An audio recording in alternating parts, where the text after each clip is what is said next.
Korean Mafia boss's baby wouldn't stop crying during the wedding until the Black Maid did something that shocked everyone. The infant's screams pierced through the wedding ballroom like shattered crystal, relentless and desperate. Every guest within earshot winced, shifted in their designer gowns and tailored suits, or exchanged uncomfortable glances toward the source of the disturbance. But none dared to complain, not when they saw the man holding the child. Eric Kwan sat at the head table, his posture military straight. His jaw clenched so tight, the muscle jumped beneath his skin. The custom-tailored black suit that normally made him look like a dark emperor now seemed to constrict around him like a cage. His normally cold, calculating eyes, the ones that had made grown men confess their sins, held a flicker of something foreign. Panic, raw, unfiltered panic. The baby, his daughter Maya, continued to wail, tiny fists batting weakly against Eric's chest. 6 months old and already bearing the weight of a legacy she didn't ask for. 3 months since Ji-yeon had taken her last breath in a hospital bed. Not from childbirth complications, but from bullets meant for him. 3 months since Eric Kwan, Seoul's Ghost King who controlled everything from shipping ports to politicians, had become something he never thought possible. Helpless. Sir? One of his lieutenants leaned in carefully, speaking low enough in Korean that other guests couldn't hear. We could take her to the hospital. Leave the reception. No. Eric's voice was still wrapped in silk-covered steel. We stay. This is family. But the baby didn't care about family obligations. She didn't care that her father controlled half of Seoul's underground operations, that men crossed streets to avoid his shadow, that entire rival gangs had disappeared at his word. The infant only knew hunger, discomfort, and the absence of the warmth she'd known for 3 precious months before it was stolen away. Eric had tried everything. Bottles prepared by nannies who were paid more than surgeons. Formula imported from Switzerland. Pacifiers that the child spat out with surprising force for someone so small.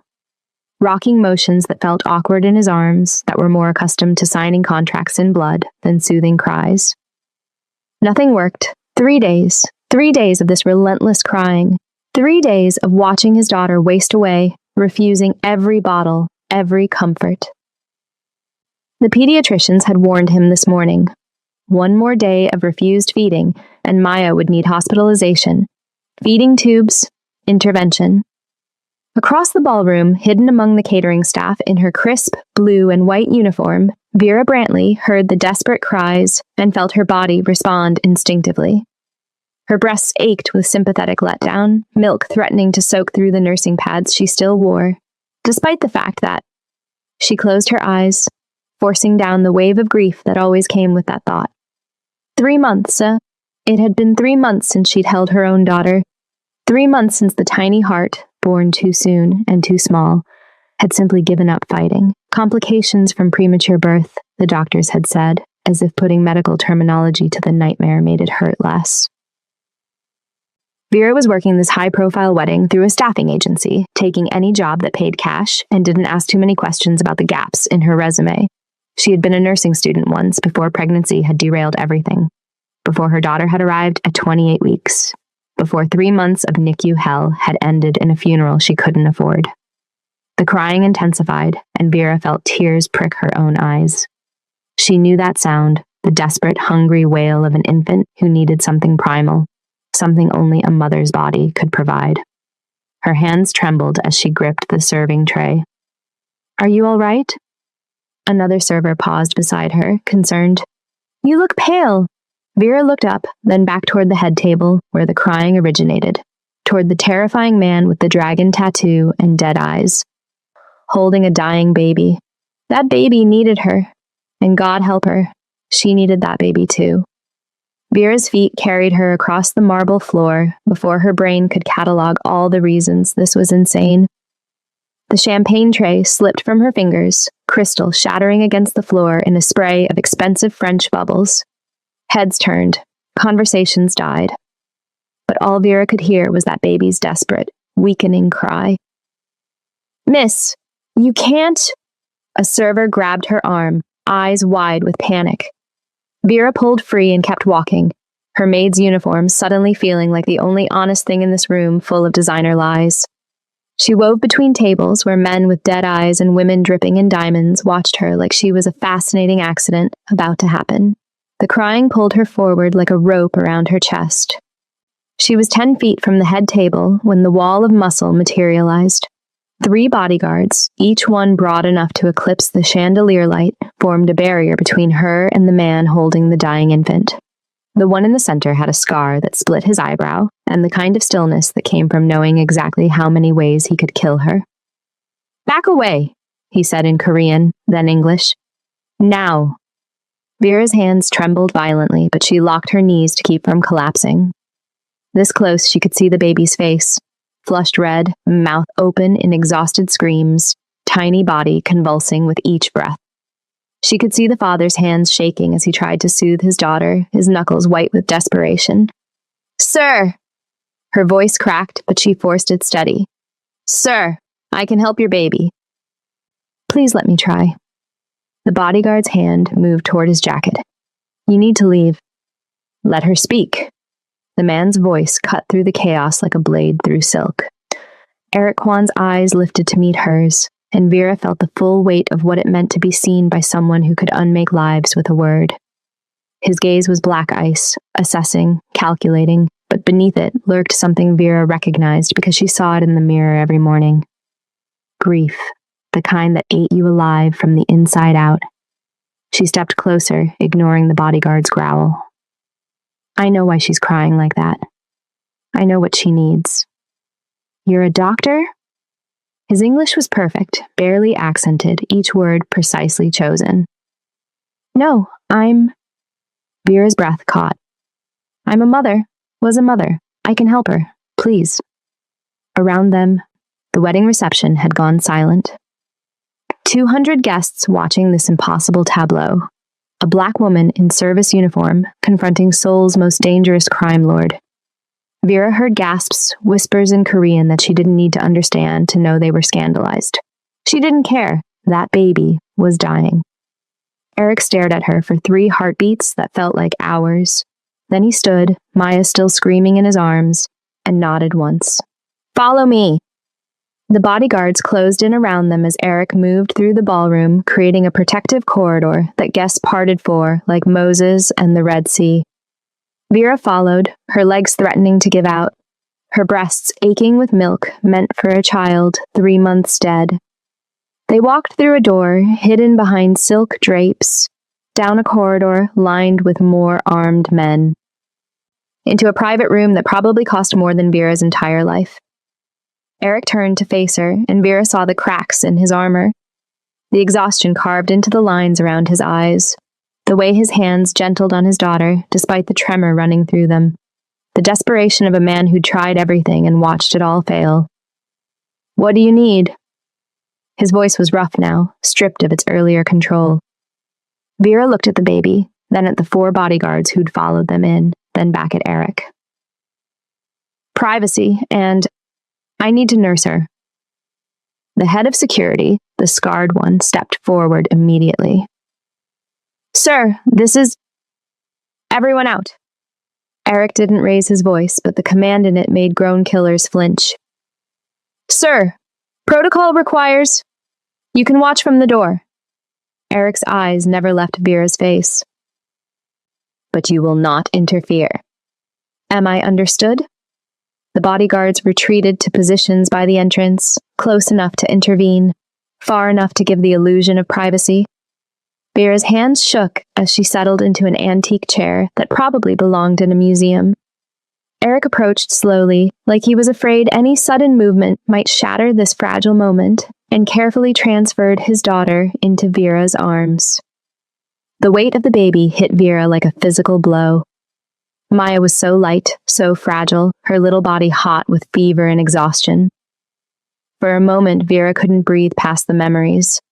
Her own daughter, just as small, just as helpless, slipping away despite everything the doctors tried. Then Maya turned her head, seeking, desperate, and instinct took over. Vera adjusted her uniform, positioned the baby, and felt Maya latch on with a ferocity that spoke of days without relief. The baby's screams cut off instantly, replaced by desperate, hungry suckling. Silence crashed through the room like a wave. Eric dropped into the chair across from them, his face transforming. The hard edges softened, the ice in his eyes melted into something human and raw. He watched his daughter feed like he was witnessing a miracle, his hands gripping his knees so tight his knuckles went white. Vera felt tears streaming down her face, but she couldn't stop them. Maya was drinking like she'd been lost in a desert, her little fists kneading against Vera's chest, her body finally relaxing. Minutes passed. The baby's desperate gulps slowed to steady, rhythmic pulls.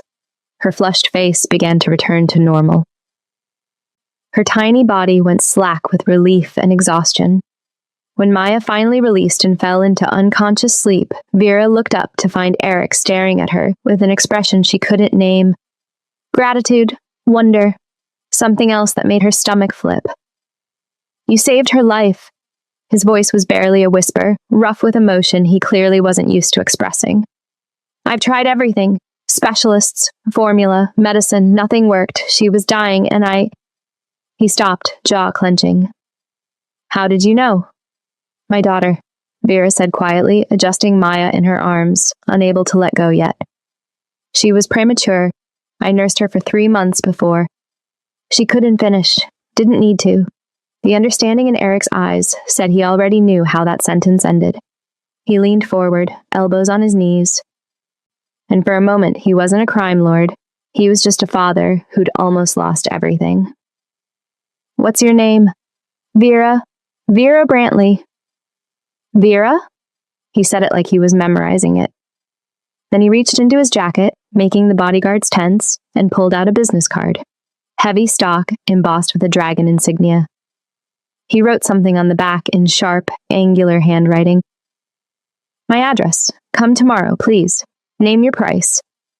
Vera looked at the card, then at the sleeping baby in her arms, then at the man who clearly didn't know how to beg but was doing it anyway. Every instinct screamed at her to run. This was a world of violence and power, and she was just a woman trying to survive her grief. But Maya sighed in her sleep, a tiny sound of contentment, and Vera felt something crack open in her chest. Something she'd thought died with her daughter. Tomorrow, she heard herself say. I'll come tomorrow. She didn't know then that by agreeing, by feeding this baby, she'd just activated ancient codes written in blood and tradition. She didn't know that in the world of Korean American crime families, a woman who nurses the boss's child becomes bound to that family forever. She didn't know she'd just signed a contract that had nothing to do with money and everything to do with survival. All she knew was that for the first time in 3 months, she'd felt something other than grief. And it terrified her. If you're already wondering whether Vera just made the biggest mistake of her life, you need to subscribe. Because what happens next will change everything she thought she knew about survival, love, and the price of saving a stranger's child. Hit that subscribe button. You won't want to miss where this goes. The address led Vera to a neighborhood where even the gates looked like they cost more than her annual salary.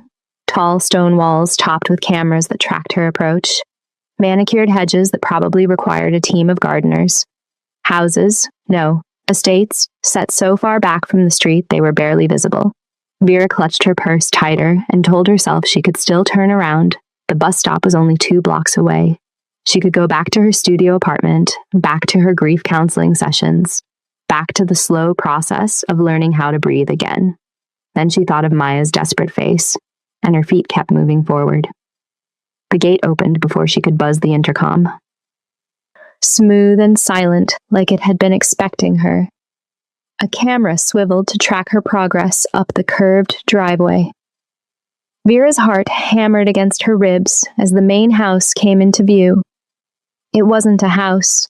It was a fortress, disguised as luxury. 3 stories of modern architecture and traditional Korean elements, surrounded by more cameras than a bank. Men in dark suits stood at strategic positions around the grounds, speaking into earpieces in rapid Korean. Their jackets didn't quite hide the bulges at their hips and shoulders. Vera stopped walking. This was insane. She was a nursing assistant from Atlanta who'd come to Korea to escape her memories, not to get tangled up with organized crime. Whatever Eric Kwan was offering, it wasn't worth dying for. The front door opened and a man stepped out. Not Eric, someone older, with silver at his temples and eyes like a shark evaluating prey. His suit probably cost more than her car. He descended the steps with the precise movements of someone who'd killed people and slept fine afterward. Miss Brantley. His English was formal, accented. Welcome to the Kwan estate. I am Mr. Han, head of security. Please, come inside. It wasn't a request. Vera followed him through doors that looked thick enough to stop bullets into a foyer that could have doubled as a hotel lobby. Marble floors reflected chandelier light. Art that belonged in museums hung on walls. Everything was beautiful and sterile and designed to remind you exactly how much power resided here. More guards stood at intervals, their attention snapping to her as she passed. Vera heard Korean words she didn't understand but could feel. Questions, maybe warnings, definitely judgment. She was hyper-aware of her secondhand coat, her worn shoes, the way she didn't belong in this world of polished violence. Mr. Han led her through hallways lined with more surveillance equipment than she'd known existed, past rooms where she glimpsed men hunched over computer screens and weapon racks that made her stomach turn. This wasn't just a home, it was a command center. They stopped outside a door, flanked by 2 more guards. Mr. Han knocked once, then opened it without waiting for an answer. Eric Kwan stood at floor-to-ceiling windows overlooking the gardens, Maya in his arms. The morning light caught the dragon tattoo on his neck, made his black clothing look like shadow given form. He turned as they entered, and Vera saw the exhaustion etched into his face, the kind that came from days without sleep. Miss Brantley. Relief flooded his expression. Thank you for coming. I wasn't sure you would. Maya whimpered in his arms, a sound that went straight to Vera's chest. The baby looked worse than yesterday, paler, thinner, her little face pinched with distress. She hasn't eaten? Vera asked, already moving forward. She took 1 bottle at midnight, screamed for 4 hours after, refused everything since. Eric's voice was tightly controlled, but Vera heard the fear underneath. The doctors say if she doesn't eat today, they'll need to hospitalize her. Insert feeding tubes. He paused, jaw clenching. I need to tell you something before we go further. Vera stopped, every instinct screaming danger.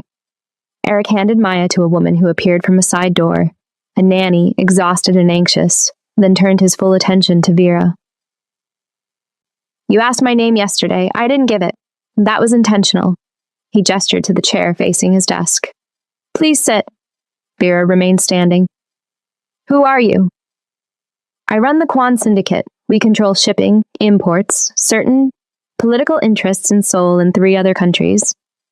He said it like he was describing a legitimate business, but Vera wasn't stupid. She'd watched enough news, heard enough whispers. Syndicate was a polite word for what Americans called the mob. Her blood went cold. You're telling me you're a criminal. I'm telling you, I'm a man whose enemies killed my wife 3 months ago to hurt me. I'm telling you those same enemies would kill anyone I care about to watch me suffer. I'm telling you that if you help my daughter, if you become important to us, you become a target. His eyes bored into hers. I'm giving you a chance to walk away before that happens. Vera should have run, should have walked straight out that door, caught the next bus, maybe the next flight back to Atlanta. Instead, she looked at Maya in the nanny's arms, saw the baby's labored breathing, the way her little body trembled with exhaustion. Let me see her. Eric nodded to the nanny who brought Maya over. Vera took the baby carefully, and Maya immediately turned her face into Vera's chest, seeking, crying weakly. Up close, Vera could see the dehydration in the baby's skin, the sunken quality around her eyes, the way her lips had started to crack. This wasn't just hunger anymore. This was a child on the edge of organ failure. Please. The word came out of Eric like it physically hurt him. He moved closer, and Vera saw his hands shaking. Please, I'm begging you. She's all I have left. I've tried everything. Specialists from Switzerland, traditional medicine, different formulas, different bottles, 5 nannies in 3 days. Nothing works. She's dying and I'm... His voice cracked. I'm powerless. All this money, all this influence, and I can't save my own daughter. Vera looked at this dangerous man reduced to begging, looked at the baby dying in her arms, looked at Mr. Hahn watching from the doorway with cold calculation. Every logical neuron in her brain screamed that this was how people disappeared in news stories, how women ended up as cautionary tales. But Maya whimpered, and Vera's body responded. Milk letting down, breasts aching, empty arms that had held her own dying daughter, remembering what it felt like to actually help. 1 week, she heard herself say. I'll stay 1 week to help her transition to bottles. After that, I'm gone. Name your price. $50,000. It was more money than she'd made in 5 years, an absurd number chosen specifically so he'd refuse and she could escape with her conscience intact. Done. Plus room and board. Eric was already moving to his desk, pulling out papers. I'll have my lawyers draw up a contract guaranteeing your freedom after 7 days. You'll have your own suite, full security, anything you need. I need to be able to leave. He looked up, and something flickered across his face. The gates will open for you any time. But Miss Brantley, understand, once you're identified as important to Maya, once the wrong people know you've helped us, leaving might be more dangerous than staying. Then I'll take my chances. Vera adjusted Maya, who had stopped crying and was making small rooting motions against her chest. 1 week, then I disappear, and you forget I existed. 1 week? Eric agreed, but something in his tone made Vera think he was lying. What he didn't tell her, what he maybe didn't fully realize himself, was that in the world of Korean-American organized crime, certain traditions ran deeper than contracts. A woman who nursed a boss's heir didn't just help. She became bound by codes written generations ago, codes that said she was now family, now protected, now owned. Eric didn't tell her that by accepting his offer, she'd just become the most valuable leverage his enemies could want. He didn't tell her that some contracts couldn't be broken with signatures. All he said was, "Thank you." And the weight in those 2 words suggested he understood exactly what he was asking her to sacrifice. Vera looked down at Maya, who had finally stopped trembling, who was looking up at her with eyes that held the same desperate hope Vera's own daughter had once had. She thought about her empty apartment, her empty arms, her empty life. 1 week, she whispered, and let herself believe it was true.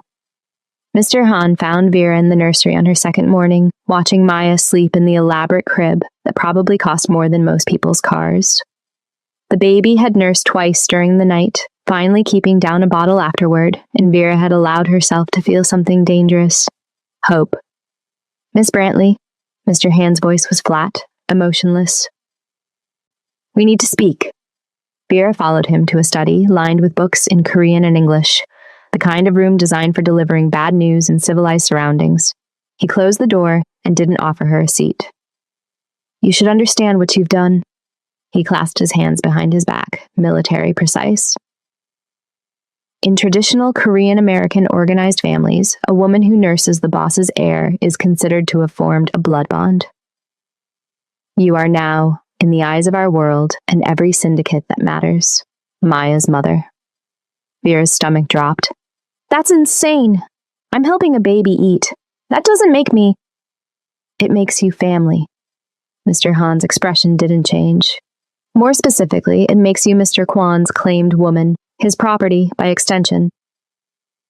Every rival syndicate now sees you as legitimate leverage against him. The room tilted.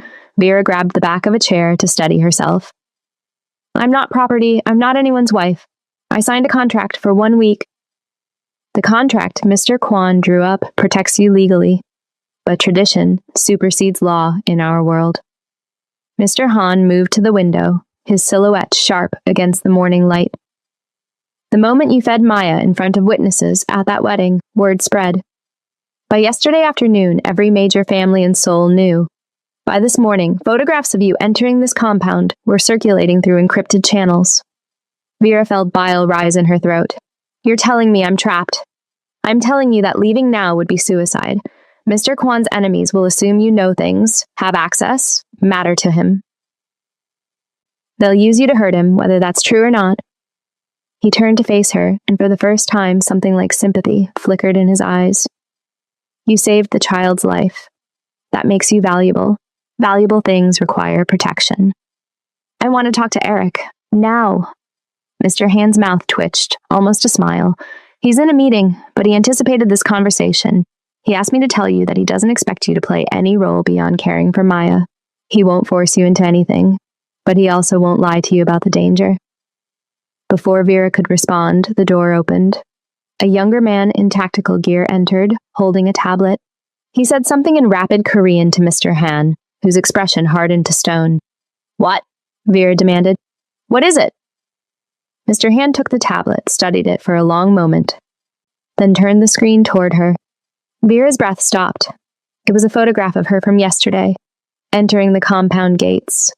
Someone had edited it, added crosshairs over her face, Korean characters she couldn't read but understood anyway. A target, a threat, a promise. The Choi family, Mr. Han said quietly. They killed Maya's mother 3 months ago. Retaliation for Mr. Kwan taking their territory in Busan. They're letting us know they found his new weakness. Vera's legs gave out. She collapsed into the chair, staring at her own face, marked for death. This can't be happening. I just wanted to help a baby. And now that baby's enemies are your enemies? Mr. Han took the tablet back. Mr. Kwan is assigning you a personal bodyguard. You cannot leave the compound alone. You cannot contact anyone outside without our knowledge. You cannot. I can't be a prisoner. You can be a protected asset or a corpse, Miss Brantley. Choose. The door opened again, and Eric strode in, still wearing the suit from whatever meeting he'd left. His eyes went straight to Vera, taking in her pale face, her shaking hands, his jaw clenched. Out, he said to Mr. Han and the tactical officer. Not a request. When they were alone, Eric knelt in front of Vera's chair, putting himself at eye level. Up close, she could see the exhaustion in his face, the weight he carried in every calculated movement. I'm sorry, he said simply. I should have explained before you agreed. Should have told you that my world doesn't let people leave once they're marked as important. Your second in command says I'm your claimed woman, your property. Vera's voice shook with rage and fear. Is that what you think I am? No, Eric's answer was immediate, fierce. You're a woman who saved my daughter's life, who gave me hope when I had none. I don't own you, Vera. I never will. But others... He stopped, choosing his words carefully. Others will see you as mine, as leverage, as something they can take to destroy me. So I'm trapped. You're safer here than anywhere else. He reached for her hand, then stopped, letting his own fall to his knee. The Choi family murdered my wife because they couldn't touch me directly. They targeted someone they thought I loved, and they were right. I won't let that happen again. I won't let them touch you. You barely know me. I know you saved Maya when every doctor said she was dying. I know you're still lactating 3 months after losing your own child, still carrying that grief, and you used it to heal mine. I know you're braver than most of my soldiers. His eyes held hers, dark and intense. And I know that in the 5 minutes it took Mr. Han to show you that photograph, I calculated exactly how many people I'd have to kill to keep you safe. So no, I don't own you, but I will protect you with everything I have.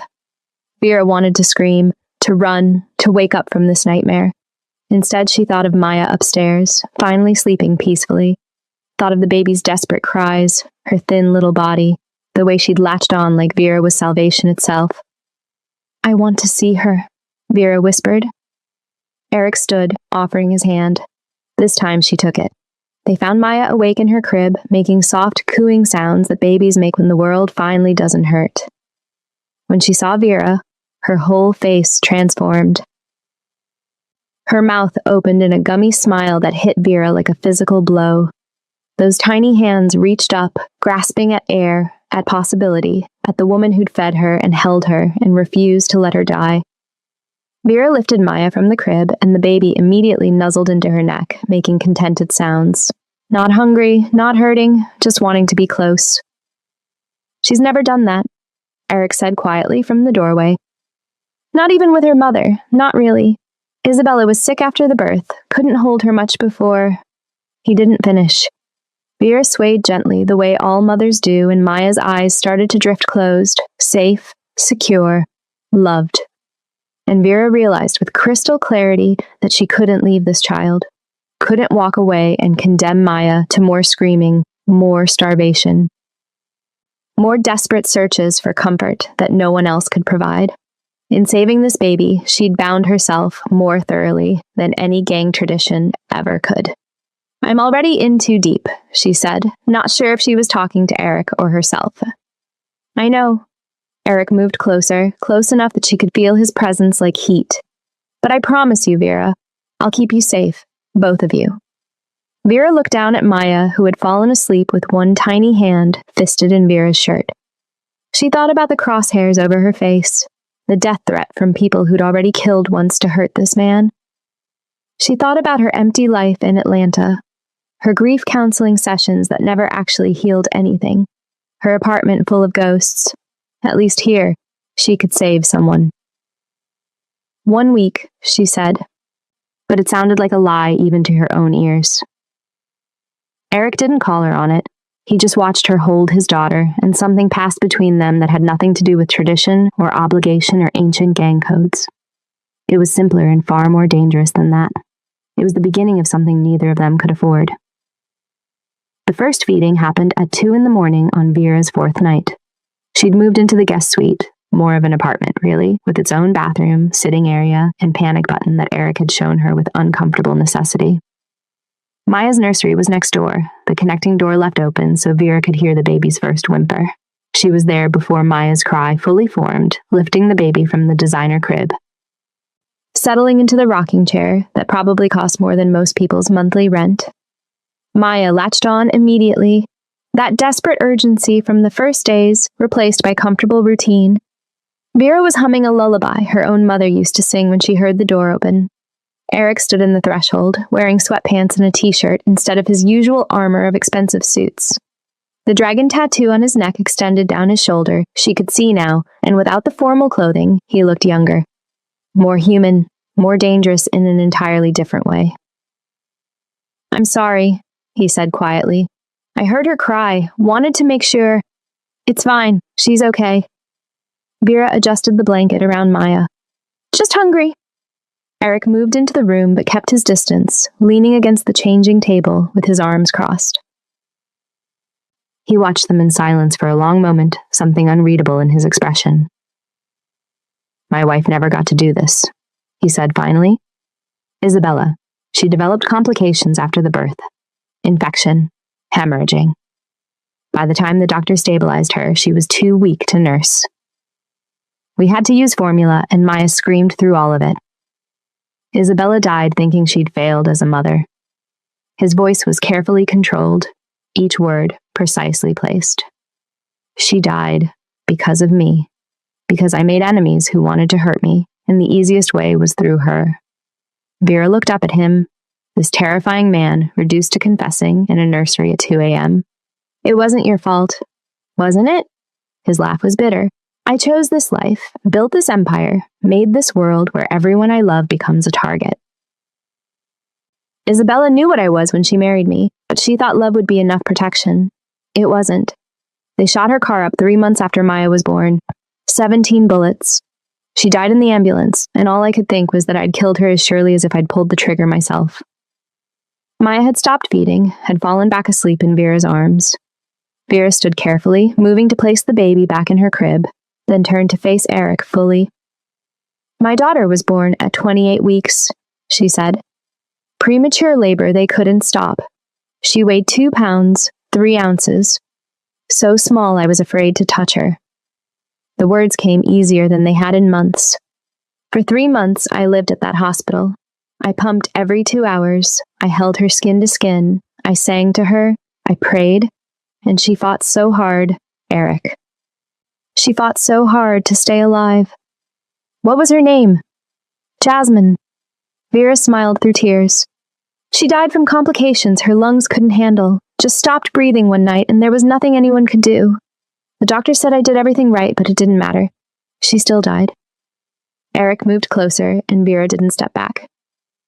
"She died because medicine failed, not because of you." And Isabella died because someone wanted to hurt you, not because of you. Vera met his eyes. We both carry guilt that isn't ours, don't we? Something shifted in the air between them. Eric reached out slowly, giving her time to pull away, and brushed a tear from her cheek.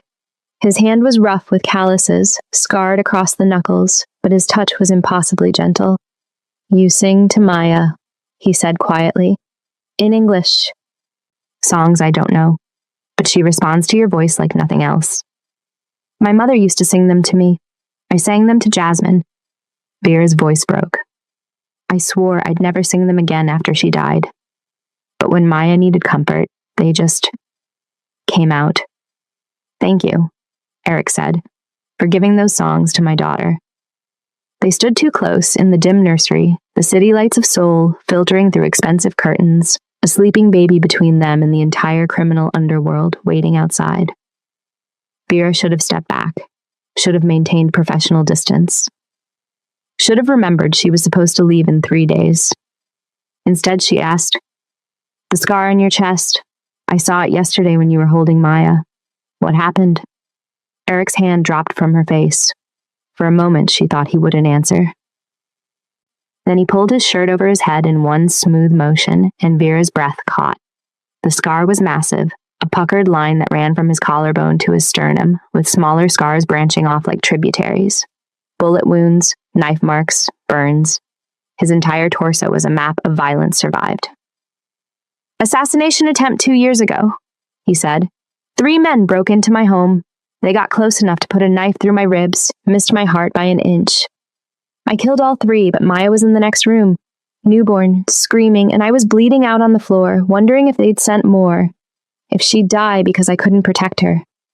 Vera reached out without thinking, her fingers tracing the longest scar. Eric went absolutely still under her touch, barely breathing. You lived, she whispered. I didn't have a choice. She needed me. His hand came up to cover hers, pressing her palm flat against his chest, where she could feel his heartbeat. Like she needs you now. The moment stretched between them, charged with things neither could say. Then Maya made a soft sound in her sleep, and they both smiled, the tension breaking into something warmer. Over the next 3 days, it became their routine. Eric would find reasons to be in the nursery during feedings. They'd talk in whispers while Maya slept. He told her about building his empire from nothing, about the brother he lost to a rival syndicate, about the impossible choices that came with power. She told him about growing up in Atlanta, about her mother who died when she was 19, about nursing school and the dreams that died with Jasmine. The cultural and class barriers that should have kept them apart dissolved in those late night hours.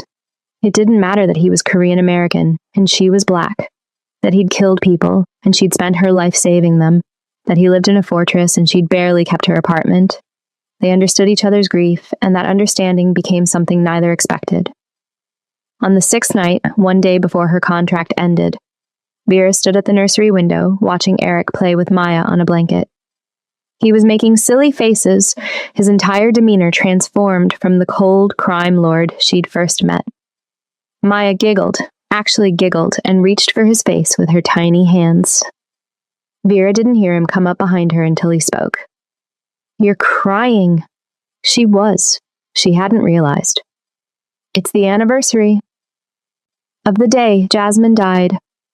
Eric's arms came around her from behind, careful, giving her space to pull away if she wanted. She didn't want to. She let herself lean back against his chest, let herself take comfort from someone who understood loss in all its suffocating complexity. You're allowed to grieve, he said quietly, for as long as you need. They stood like that, watching his daughter play, and Vera felt something in her chest crack open. All the walls she'd built to survive her daughter's death, all the careful distance she'd maintained, crumbling under the weight of this impossible connection. Eric turned her to face him. His hands came up to cup her face, thumbs brushing away tears. This is impossible, she whispered. Nothing about us has been possible, he answered, and kissed her. It was gentle at first, tentative. A question she answered by pressing closer. Then it deepened into something desperate and hungry. 3 months of grief and isolation and unexpected connection spilling over into something they both needed and couldn't afford. When they finally pulled apart, Maya was watching them with wide eyes from her blanket, and Vera laughed through her tears. Your contract ends tomorrow, Eric said, his forehead pressed against hers. Stay, not for a week. Stay with us. Can I ask you something? Have you ever felt a connection with someone that logic said was impossible, but your heart insisted was inevitable? Drop a comment below. I read every single one. And if you're feeling this story the way I felt it when I first heard it, subscribe. Stories like this deserve to be shared.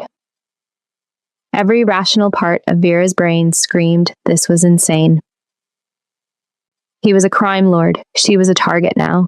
They barely knew each other. This wasn't love. It was trauma and proximity and shared grief. But Maya made a happy sound, and Eric looked at her like she was the answer to prayers he didn't know he'd been saying, and Vera thought about going back to her empty apartment, her empty arms, her empty life. 3 more days, she heard herself say. Give me 3 more days to think about it. Eric smiled, sad and understanding. 3 days, but Vera? I'm going to spend every one of them showing you reasons to stay. He kissed her again, softer this time, and Vera let herself believe that maybe impossible things could survive anyway. She didn't know that those 3 days would change everything. She didn't know that impossible was about to become catastrophic. The explosion hit at dawn. Vera woke to the sound of the world ending, a deafening roar that rattled her bones and shattered the windows inward in a spray of glass. The floor bucked beneath her like a living thing. Alarms screamed. Men shouted in Korean and English. Automatic gunfire tore through the morning air. She was moving before her brain caught up, stumbling through smoke toward Maya's nursery. The connecting door had been blown off its hinges. Plaster dust choked the air. Through the haze, she could see Maya's crib had been thrown across the room, and her heart stopped completely until she heard the screaming. The baby was on the floor, tangled in blankets, but alive.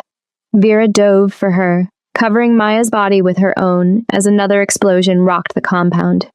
Chunks of ceiling rained down. The chandelier crashed somewhere behind them. Vera pressed Maya's face against her chest and ran. The hallway was chaos. Guards sprinted past in tactical gear, weapons drawn. Mr. Han appeared from the smoke like a demon, blood running from a cut on his forehead. He grabbed Vera's arm, hard enough to bruise. Basement! Now! Move! He half-dragged her down a stairwell as the building shook again. Maya's screams had gone hoarse, raw, terrified. Vera held her so tight she worried she'd hurt the baby, but loosening her grip wasn't an option. Not when the world was exploding around them. They burst into a reinforced room lined with monitors showing security feeds from around the compound. What Vera saw made her stomach drop. Armed men in black tactical gear swarming through breached walls. Bodies on the ground, some in Eric's colors, some not. Fires spreading through the east wing.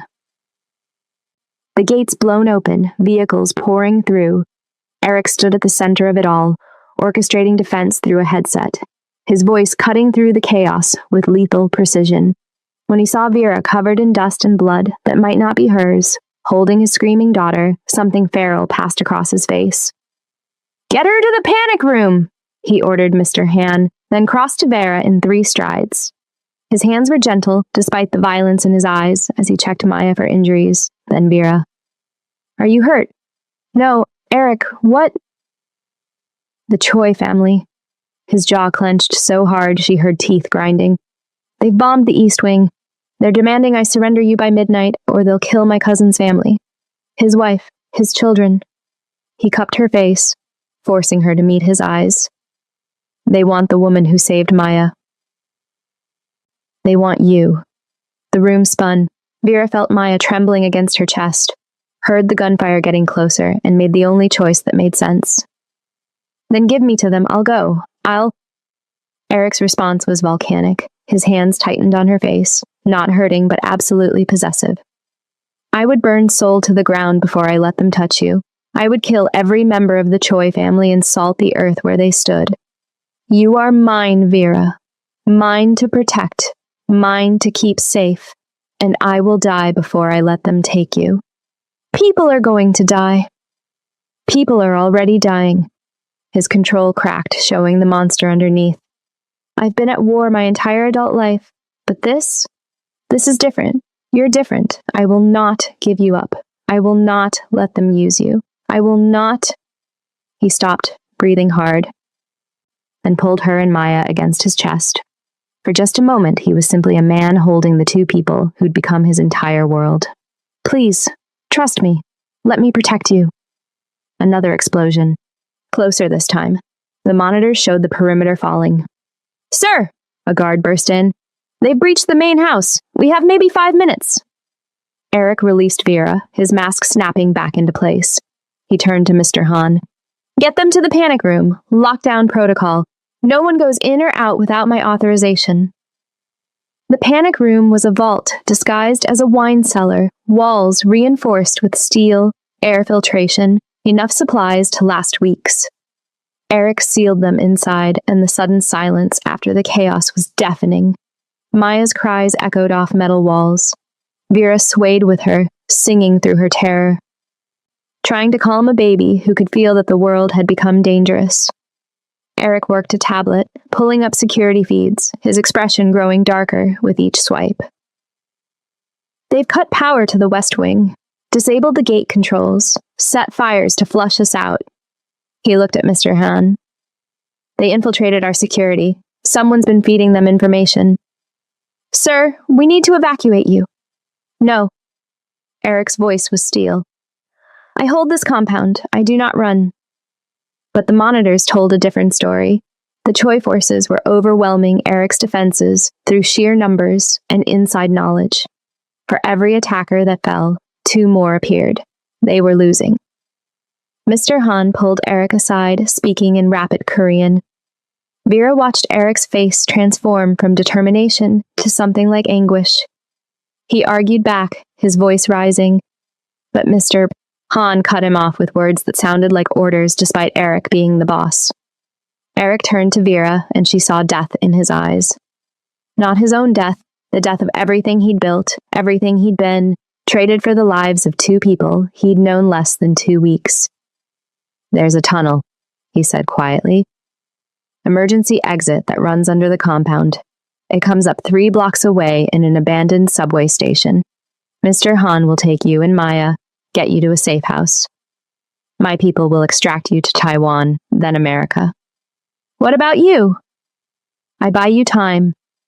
He said it like it was simple, like sacrifice was easy. I hold them here while you run. Eric, no.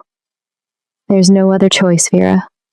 He crossed to her, brushed dust from her hair, touched Maya's tear-stained face. They want me to watch you die. I won't give them that satisfaction. I won't. His voice broke. You saved her life. Now let me save yours. Sir! Mr. Han had his weapon drawn, was opening a hidden door in the panic room's back wall. We're out of time. Eric kissed Vera, hard and desperate and goodbye. And then he kissed his daughter's forehead, and Vera saw tears cutting through the dirt on his face. Take care of her, he whispered. Both of you, be happy. Forget this life. Forget me if you have to. Just be safe. Eric, go, now. That's not a request. He physically pushed her toward Mr. Han, toward the darkness of the tunnel. He'll follow you anywhere, Miss Brantley, Mr. Han had said once. Now Eric was proving it by letting her go, by staying behind to die so she could live. The tunnel was pure darkness, barely wide enough for Mr. Han and Vera to move single file. Maya had gone quiet, shock or exhaustion stealing her voice. Vera pressed the baby against her chest and ran, counting her steps, hearing explosions muffled through earth and concrete. Behind them, faint but unmistakable, came the sound of renewed gunfire. Eric making his stand. They emerged into the Seoul night through a rusted subway grate. The city spread out above them, oblivious to the war being waged in its underworld. Mr. Han pulled Vera toward a waiting car, his phone already out, barking orders in Korean. Vera was 3 steps from safety when she saw them. 6 men materialized from the shadows, weapons drawn.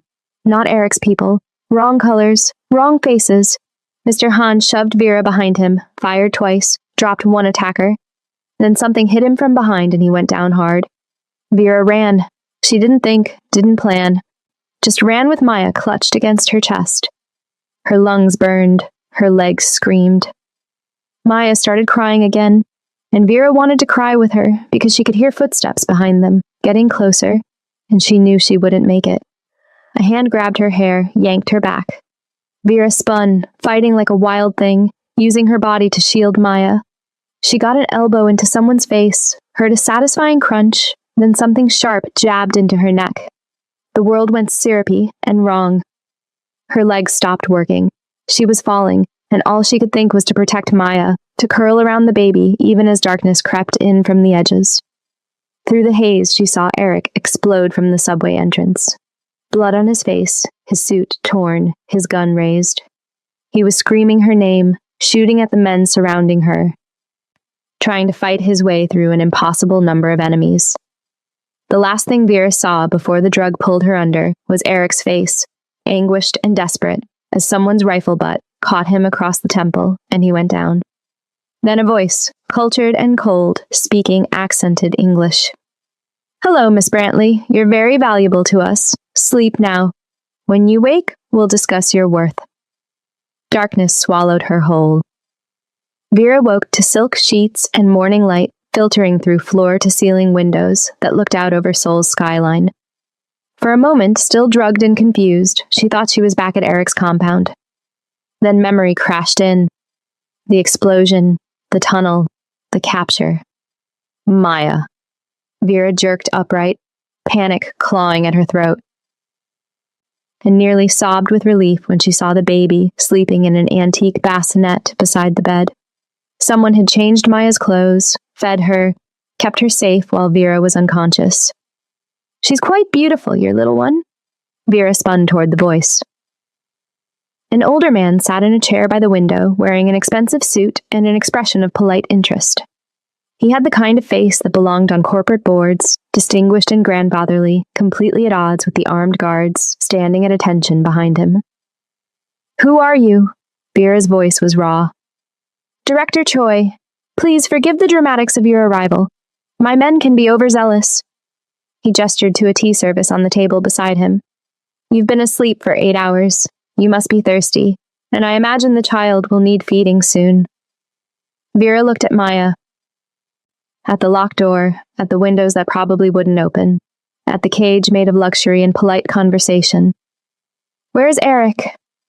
"Mr. Kwan is alive, if that's your concern. Injured quite badly, I'm told, but his people extracted him before we could finish our business." Choi poured tea with steady hands. "He'll come for you, of course. That's rather the point." "I don't understand." "Don't you?" Choi's smile didn't reach his eyes. "You're worth more than you know, Miss Brantley. You're the first thing Eric Kwan has loved in 3 months, the first vulnerability he's shown since I killed his wife." Vera's blood went cold. "You killed Isabella? Collateral damage in a larger war." He said it like he was discussing stock prices. "I'd taken out his wife to hurt him, expecting grief to make him sloppy. Instead, it made him more dangerous. He retaliated by killing both my sons and taking control of the port territories I'd held for 30 years. An impressive move, but one that required consequences." "So this is revenge. This is justice." Choi stood, moving to the window. 10 years ago, Eric Kwan was nobody, a lieutenant in his uncle's organization, hungry and smart, but ultimately expendable. Then he systematically destroyed every obstacle between himself and power. He killed the Choi heir, my eldest son, over a territorial dispute. Started a war that cost me my youngest as well. Took everything I'd built and made it his own. He turned to face her, and for the first time, Vera saw the rage beneath his civilized exterior. "Now I will return the favor. I will take everything he loves and make him watch it die. Starting with you and that child." Maya chose that moment to wake, whimpering. Vera lifted her from the bassinet, her body responding automatically despite her terror. The baby needed to eat, nothing else mattered. "You may nurse her. Choi said, settling back into his chair like this was a social visit. In fact, I insist. We need both of you healthy and alive. Leverage loses value when it's dead. Vera wanted to scream, to throw something, to fight. Instead, she settled into a chair and fed Maya, because the baby was innocent in all of this and deserved comfort, even if the world had gone insane. Does he love you? Choi asked conversationally. Eric, I mean. I think he does, the way he fought to reach you before my men tranquilized him. Quite touching, really. He killed 6 men with his bare hands. Nearly made it to you before we stopped him. If you hurt him. Oh, I won't hurt him, not yet. Choi leaned forward, elbows on his knees. I'm going to let him come for you. Let him walk right into the trap I've prepared.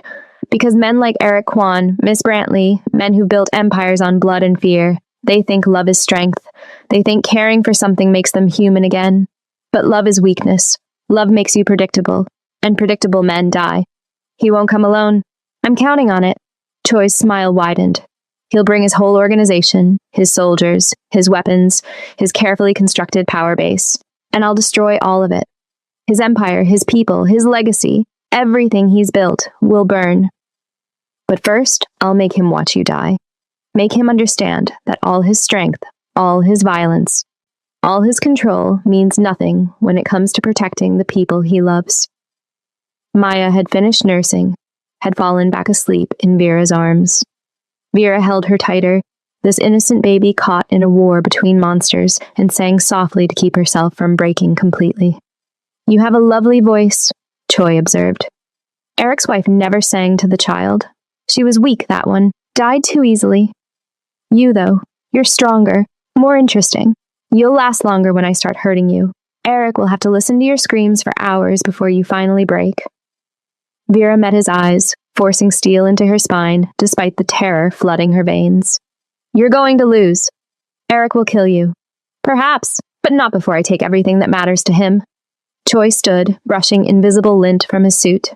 He'll come. They always come for what they love. And when he does, Miss Brantley, I want you to watch. I want you to see the exact moment Eric Kwan realizes that love didn't save him. It destroyed him. He moved to the door, then paused. The room is comfortable, I trust. Good. Rest while you can. Feed the child. Sing your songs. Tomorrow, we begin in earnest. Tomorrow, I send Eric proof that I have you. And then we simply wait for love to lead him to slaughter. The door locked behind him with a sound like a tomb sealing. Vera looked down at Maya, sleeping peacefully against her chest, and felt tears streak down her face. Eric was alive. Hurt, but alive. And he would come for them. She knew that with the certainty of her own heartbeat. He would trade his empire, his life, everything, because he loved them. And that love would kill him. I'm sorry, she whispered to the sleeping baby. I'm so sorry. Outside the windows, Seoul glittered and moved, oblivious to the war being waged in its shadows. Somewhere in that city, Eric was preparing to walk into a trap. Somewhere, the clock was ticking down to a confrontation that could only end in blood. Vera held Maya closer and sang through her tears, because it was the only thing she could do. The only power she had left in a game played by men who dealt in death. She sang and waited for the end to come. Eric arrived at sunset, alone. Vera watched from the third-floor window as a single black car pulled through the state gates. No convoy, no army of soldiers. Just one man stepping out with his hands raised, shoulders squared, despite the obvious pain in his movements. Even from this distance, she could see the bandages on his head, the way he favored his left side, the blood staining his white shirt. Quite dramatic, Choi murmured beside her, watching through binoculars. He's not even armed. Remarkable. Vera's hands trembled as she held Maya, who'd been fussy all day, as if sensing her mother's terror. Below, Eric walked slowly toward the main entrance, where 20 armed guards waited. He moved like a man walking to his execution, but his head was high, his steps steady. I'm here, his voice carried through the open window, amplified by the evening quiet. Let them go, Choi smiled. Bring him to the garden. Let's make this civilized. They dragged Vera downstairs, Maya crying in her arms, through hallways lined with priceless art and the armed men who ensured this palace was also a prison. The garden was traditional Korean, carefully manicured with a koi pond and stone pathways designed for meditation, a grotesque setting for what was about to happen. Eric stood in the center, surrounded by guards, his eyes finding Vera immediately. The relief that flooded his face nearly broke her. He looked at her like she was oxygen, like the past 48 hours had been drowning, and seeing her alive let him breathe again. "Are you hurt?" His voice was rough, desperate. "Did they touch you?" "We're okay," Vera managed, though nothing about this was okay. Choi descended the steps with theatrical slowness, his hands clasped behind his back like a professor about to deliver a lecture. "Mr. Kwan, thank you for accepting my invitation. Let's skip the performance." Eric's voice was granite. "You want me to kneel? I'll kneel. You want me broken? I'm already broken. Just let them go." "Oh, but I do enjoy a good performance." Choi circled him like a shark. "Tell me, what are you offering for the woman and child?" Eric didn't hesitate. "Everything. My entire empire, all territories, Busan, Incheon, the port operations in Taiwan, my shipping routes through China and Japan, every political connection I've bought over the past decade, access to my accounts, offshore, domestic, all of it, my weapons caches, my safe houses, my organization's complete structure and personnel." He paused, meeting Choi's eyes. "Everything I've built, everything I am, it's yours. Just let them walk away." Vera felt tears streaming down her face. He was surrendering a criminal empire worth billions, power that made governments nervous, the only life he'd ever known. For her. For a baby that wasn't even his by blood. For two people he'd known less than a month. "My empire for the woman and child," Eric said, and slowly, deliberately, dropped to his knees.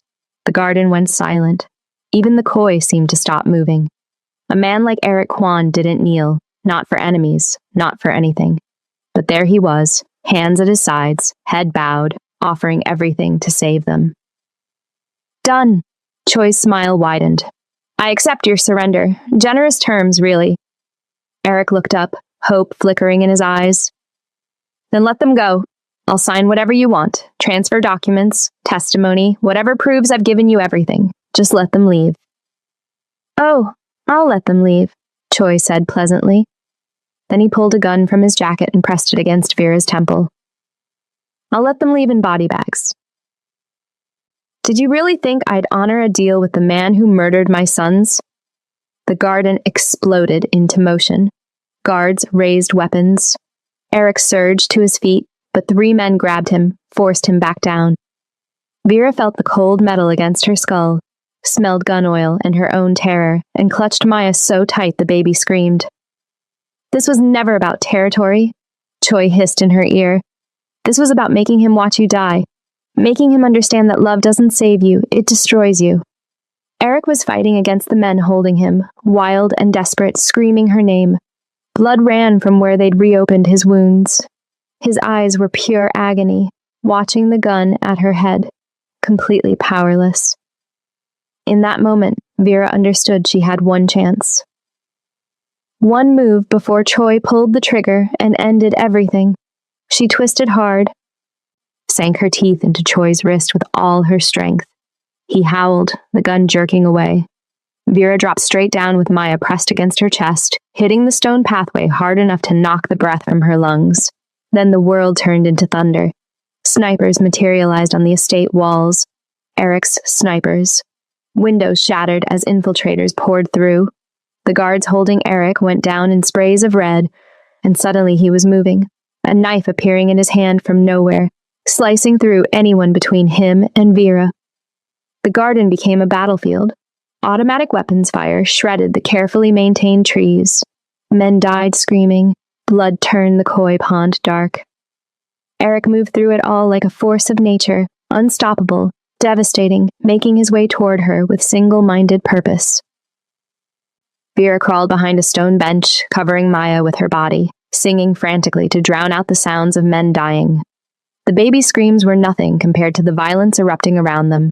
Then Eric was there, dropping to his knees beside her, hands running over her, and Maya checking for injuries.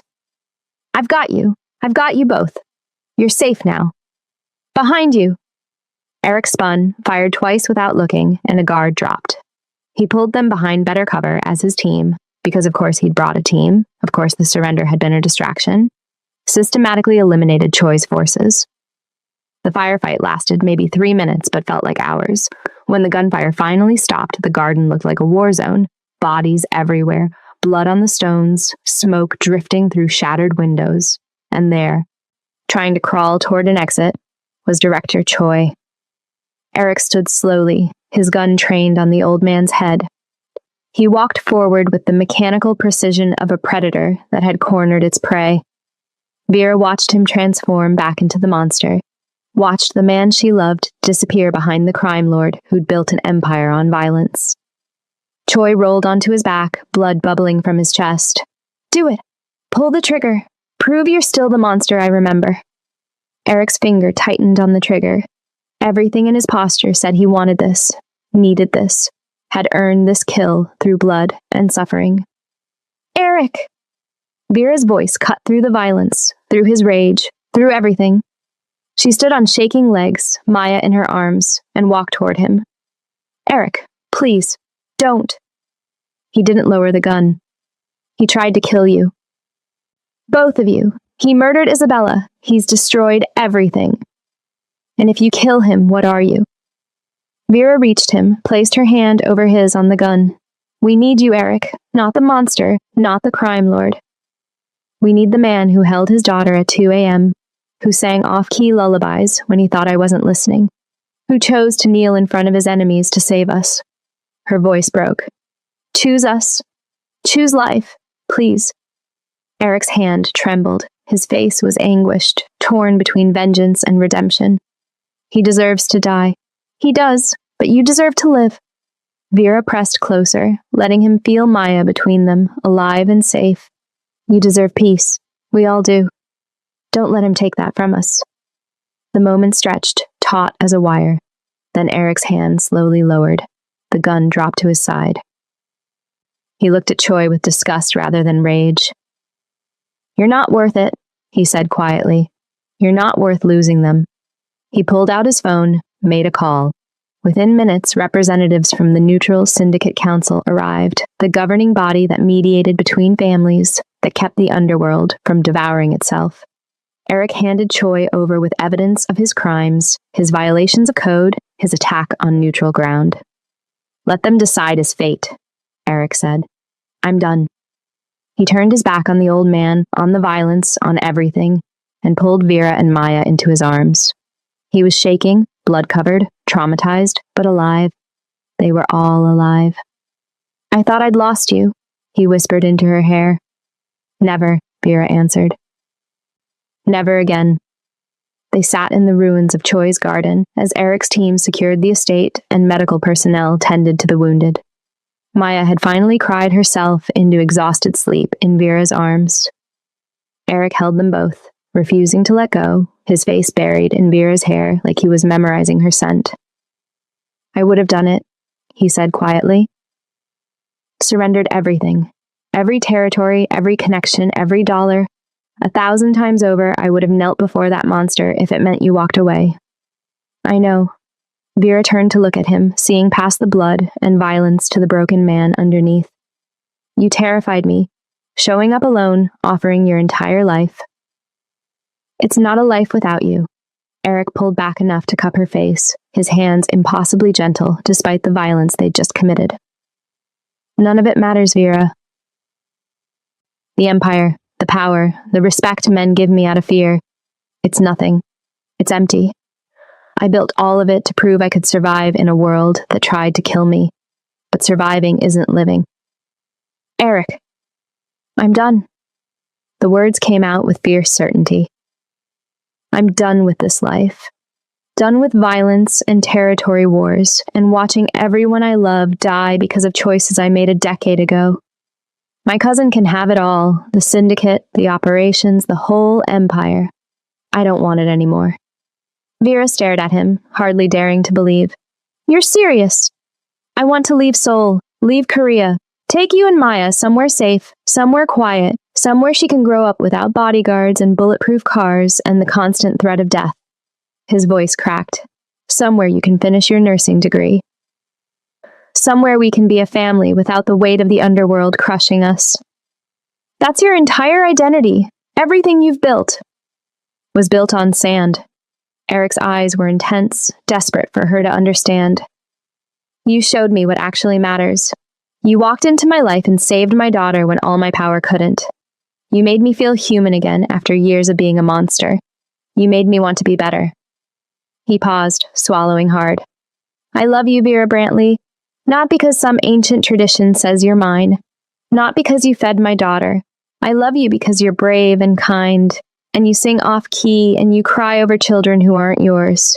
Because you see the man I could be instead of the monster I am. Tears streamed down Vera's face. I never thought I'd love again. After Jasmine died, I thought that part of me died too. I thought I'd spend the rest of my life just existing, surviving but not living. She touched his face, traced the scar from the explosion. Then you and Maya crashed into my life like a bomb, and suddenly I was feeling again, caring again, terrified again, but also alive in a way I haven't been in months. I love you too, she whispered. God help me, I do. And it terrifies me because everyone I love dies, and you live in a world where death is currency. Not anymore. Eric took her hand, pressed it over his heart. Marry me, not because tradition demands it, not because you nursed Maya. Marry me because I love you and I want to build a life with you. A real life. A safe life. Somewhere Maya can grow up without guns. Somewhere we can have more children if you want them. Somewhere we can just be. Us. Vera looked at Maya sleeping between them, at Eric's desperate hope, at the garden littered with bodies that represented the life he was offering to leave behind.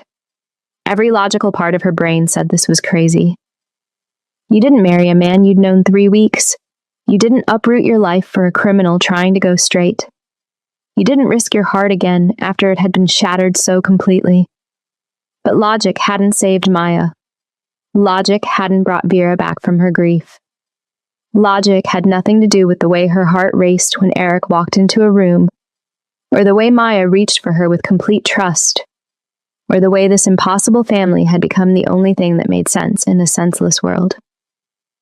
Yes, she said, and watched his face transform with joy.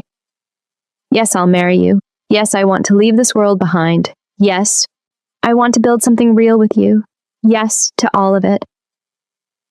This moment, right here, this is why I tell these stories. 2 broken people choosing healing over revenge, life over legacy.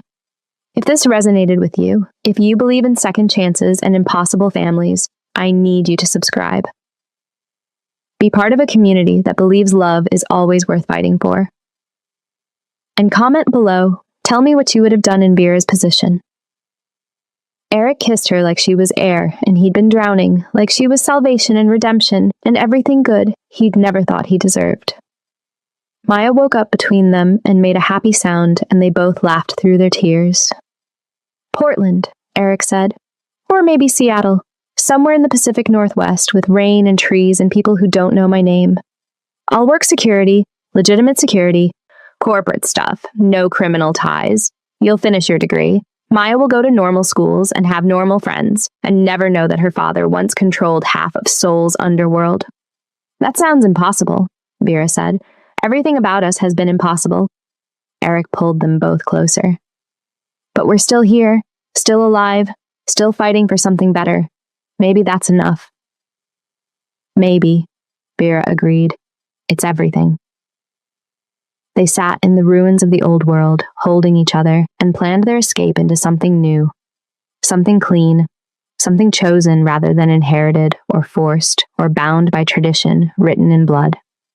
It would take months to arrange, transferring power, satisfying the syndicate council, ensuring their safety. But for the first time since his wife's murder, Eric had something beyond survival to fight for. He had hope. 2 years later, Vera stood in a small garden in Portland, Oregon, wearing a simple white dress and holding a bouquet of wildflowers Maya had helped pick that morning. The ceremony was intimate, Maybe 30 people, mostly Eric's cousin's family, and a few friends Vera had made at nursing school. No bodyguards, no bulletproof glass, just string lights and laughter, and the kind of peace she'd thought existed only in dreams. Eric waited at the makeshift altar in a suit that cost a fraction of what he used to wear, but made him look more handsome than any designer label ever had. His eyes never left her face as she walked toward him, and Vera saw in his expression everything they'd survived to reach this moment. Maya toddled ahead of her in a flower girl dress, scattering petals with intense concentration.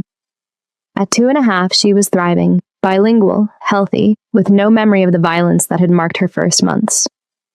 She called Vera Mama and Eric Appa, and sometimes asked why they didn't live in Korea anymore. Because we like trees, Eric always told her, which was both true and the simplest version of a much darker story. The ceremony was brief, officiated by a retired judge who had no idea he was marrying a former crime lord to the woman who'd saved them both. They exchanged vows they'd written themselves, promises of protection and partnership, of choosing each other every day, of building a family based on love rather than obligation. When Eric kissed her, Vera heard their small gathering applaud. But mostly she heard Maya's delighted squeal and felt the absolute rightness of this moment. The reception was held at their modest home, a 3-bedroom house in a quiet neighborhood where the biggest danger was raccoons getting into the garbage. Eric had purchased it cash, under a legal name that had no connection to the Kwan Syndicate. He worked as a security consultant now, advising legitimate corporations on threat assessment. The pay was a fraction of his former income, but he came home every night without blood on his hands. Vera had graduated from nursing school last month, top of her class, and had accepted a position at a children's hospital.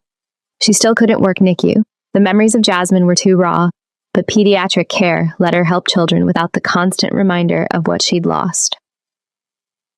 They were halfway through dinner when a town car pulled up outside. Vera tensed automatically, old instincts screaming danger, but Eric just squeezed her hand.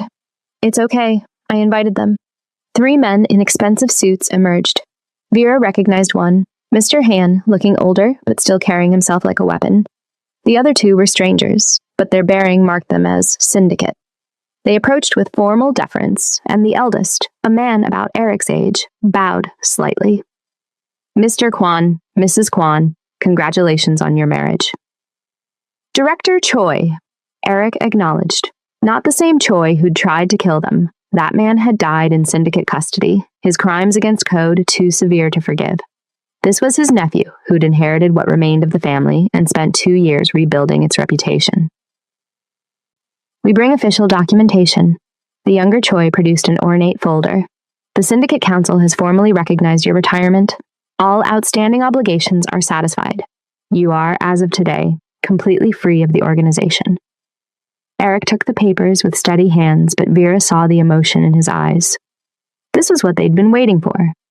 Official recognition that he'd paid his debts, satisfied his obligations, earned his release from a world that rarely let anyone leave alive. "There's something else," Choi continued. "The council wanted me to convey their respect. For your woman's courage. She earned your freedom through her actions that night. That matters in our world." He bowed to Vera, deep and formal. "Mrs. Kwan, you have our protection. Should you ever need anything, the Choi family stands in your debt." Vera didn't know what to say. 2 years ago, this man's uncle had held a gun to her head. Now he was offering protection, respect, acknowledgement that she'd somehow earned a place in a world she'd never wanted to join. "Thank you," she managed. "But I hope we never need to call on that debt." "As do we all." Choi smiled slightly. "Peace is more profitable than war. Your husband taught us that before he left." They stayed for one drink, made polite conversation about Portland's weather and Maya's development, then left as quietly as they'd come. The town car disappeared, taking the last physical connection to Eric's former life with it. That night, after the last guests had left and Maya was asleep in her bed, Eric and Vera stood on their back porch, watching the trees sway in the wind. Vera's hand rested on her stomach, on the small swell that would become visible in another month or so. "I'm pregnant," she said quietly. Eric went perfectly still beside her. Then he turned, pulled her into his arms, and held her like she was the most precious thing in the world. Are you sure? Confirmed yesterday. 14 weeks. I wanted to wait until today to tell you. She looked up at him, seeing tears in his eyes. Are you happy? Happy doesn't begin to cover it. Eric's voice was rough with emotion. I never thought I'd have this. A family, peace, a woman I love who loves me back, not because of what I can give her, but because of who I am. He touched her stomach reverently. Another child. A sibling for Maya. A life built on choice instead of obligation. I never thought I'd have this either, Vera admitted. After Jasmine died, I thought that was it. I'd had my chance at motherhood and lost it. But Maya gave me a second chance. You gave me a second chance. This baby. She pressed his hand firmer against her stomach. This baby is proof that love is stronger than grief. They stood like that, holding each other under Oregon stars as Maya slept peacefully inside and their future grew in Vera's womb. Inside, the dishes from their wedding reception still needed cleaning. Tomorrow, Eric had a consultation with a tech company. Next week, Vera started her new job. Life was beautifully, impossibly normal. Later, they went inside to check on Maya one last time before bed. She was sprawled across her toddler bed in the fearless way children sleep when they feel completely safe. Eric adjusted her blankets while Vera stood in the doorway, her hand unconsciously resting on her belly. Mama? Maya's eyes fluttered open. You pretty today. Thank you, baby. Vera knelt beside the bed, brushing curls from Maya's face. Go back to sleep. Love you, Mama. Love you, Appa. Love you too, sweet girl, Eric said, his voice thick with emotion. As they closed Maya's door, Vera leaned into Eric's side and he wrapped his arm around her. They walked to their own bedroom, their room, in their house, in their life. And Vera realized with crystal clarity that this was home. Not the building, but this. The man beside her. The child down the hall. The baby growing inside her. The choice to build something good from the ashes of something terrible. I never thought I'd have this, Eric whispered against her hair. A family, peace, you. You have it, Vera answered. We both do. Vera Brantley Kwan had finally found where she belonged. Not in a place, but in a family built by choosing love over fear, redemption over revenge, life over the ghosts of their pasts. And for the first time in years, when she closed her eyes, she didn't see what she'd lost. She saw everything she'd found.